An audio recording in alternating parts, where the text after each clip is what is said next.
Welcome to the final video on study skills.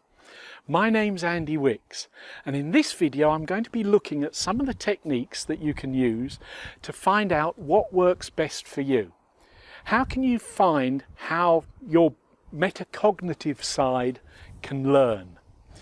If you can become metacognitive, if you can find out how you learn best, you will make your life easier, you'll have to do less work, and you'll get higher grades.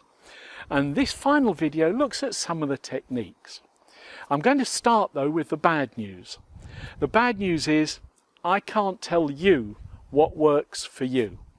You have to try it. Trial and error. Do you like working at 3 o'clock in the morning?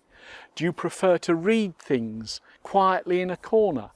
Does this particular topic work best as a YouTube video, for example? Try different things and see which way you learn best. One of the things I can guarantee you is that you'll surprise yourself. You'll think, oh, that won't work. I'll give it a whirl because the fat, ugly old man in the video said so. I'll give it a whirl, but I don't think it'll work. And then all of a sudden it does. Finding out what works for you is a study skill that will be good for life in general. It's useful at work, it's useful at school, college and university. Being metacognitive means understanding your way of learning, not mine, not what worked for me. Although you may want to learn from my experience as a possible way of doing things, it's not the way of doing things. You've got to become a little more self-reliant. You've got to take responsibility for your learning and your way of learning. And that is down to you. I can't do that for you. No teacher can. But there are alternative sources of information. There's the internet, websites all over the place telling you how this works and that works and so on. The right internet site is not the one that your friend used. The right internet site is the one that works for you. If when you read it, it makes sense, then that is the right website. And the same holds true for books. I often get asked, what book should I have for this course? And my response, unfortunately, is always the same.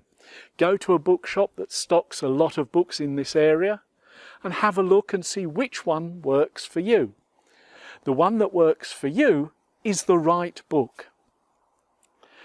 Now you can also ask friends and family. If you're lucky, you've got somebody around who's in a similar area or knows something about what you're doing. You can find out from other people. Friends are particularly good, particularly if they're in your class. When I was at university, ours was reckoned to be a brilliant year, not because we were clever, but because one was good at this and somebody else was good at that, and we'd explain it to each other. So we all got all the techniques. Now that is the way friends should work. You use your personal experience of trial and error to find out what works for you. The only criterion is what works for you. If there are errors along the way, that's part of the learning experience. When you first learned to ride a bike or went swimming, you either fell off the bike or you sank in the pool. That's fine. That's part of the experience. Failure is your friend, not your foe. So what does this mean for you? It means that you are now in charge of what you do. It's not dependent on the teacher. It's not dependent on the expectation of family and friends. It's down to you. You decide what you want to achieve, because the more you achieve, the more intelligent you become. The more intelligent you become, the higher qualified you are. The higher qualified you are, the more money you earn, and the less likely you are to go to prison. And with that thought, I'll say goodbye.